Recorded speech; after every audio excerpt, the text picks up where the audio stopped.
Putin पहले ही युद्ध विराम की ओर बढ़ने के संकेत दे चुके थे, लेकिन यूक्रेन के इस हमले के बाद उम्मीद खत्म हो चुकी है।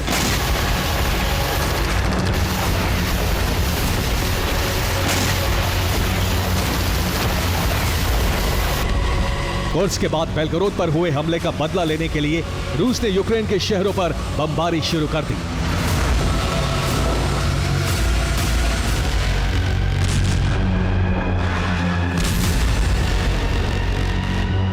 रूसी वायुसेना ने बेलगोरोद में घुसी यूक्रेनी फौज से लेकर यूक्रेन के खार्किव सहित कई शहरों पर बमबारी शुरू कर दी।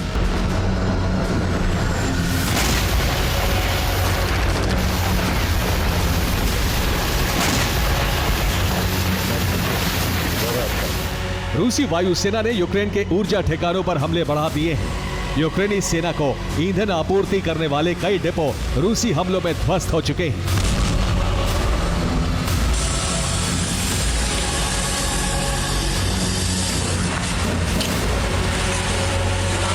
सवाल यह है कि 30 दिन के युद्ध विराम के लिए सहमत होने के बाद यूक्रेन ने अचानक बेलगोरोद पर हमला क्यों बोला?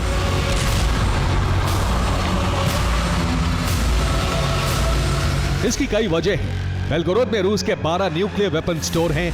यूक्रेन न्यूक्लियर हथियार गोदामों पर कब्जा करना चाहता है।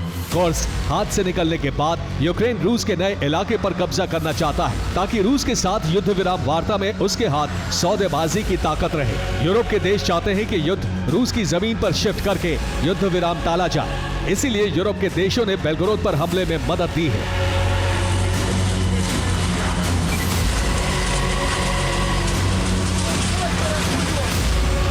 ट्रंप पुतिन की बातचीत के साथ ही इसीलिए बेलगोरोद पर हमले शुरू किए गए। लेकिन नए इलाके पर हमले के बाद रूस संप्रभुता बचाने के नाम पर पूरे यूरोप पर परमाणु हमले भी कर सकता है।